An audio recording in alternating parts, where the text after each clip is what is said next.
పిత పుత్ర పవిత్రాత్మ నామమున ఆమెన్. ఈరోజు కథోలిక తిరుసభ పునీత కొర్నీలియస్ కథోలిక తిరుసభ యొక్క జగద్గురువు మరియు సిప్రియాన్ పీఠాధిపతి. వీరిని కథోలిక తిరుసభ సెప్టెంబర్ 16న జ్ఞాపకం చేసుకొని వీరిని గౌరవిస్తుంది. వీరు 3వ శతాబ్దంలో తల్లి తిరుసభకు సాక్షులుగా నిలబడ్డారు. కొర్నీలియస్ 3వ శతాబ్దంలో రోమ్ బిషపుగా, పోపుగా బాధ్యతలు నిర్వర్తించారు. సిప్రియాన్ ఈయన ఉత్తర ఆఫ్రికాలోని కార్తేజ్ బిషపుగా బాధ్యతలు నిర్వర్తించారు.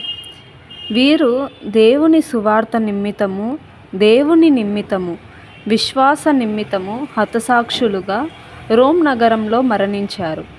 రోమన్ చక్రవర్తి వీళ్ళను రోమన్ రాజ్యానికి శత్రువులుగా భావించి అతి క్రూరంగా వారిని హింసించి వారిని హతసాక్షులుగా చేశాడు.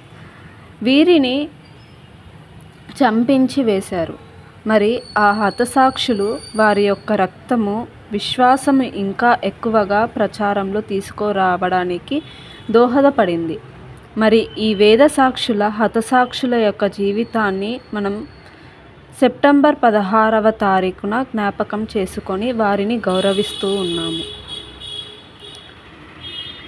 చిన్న ప్రార్థన. దేవా, ఆదర్శవంతులైన వేద సాక్షులు కొర్నీలియస్, సిప్రియాన్ల ద్వారా మాకు పవిత్రాత్మ మనోభావమును దయచేయము. మేము కూడా వేద సాక్షులైన కొర్నీలియస్, సిప్రియాన్ల అడుగుజాడలో నడుచుచు యేసుక్రీస్తుకు సాక్షులుగా జీవించాలని యేసునామంలో అడుగుచున్నాము.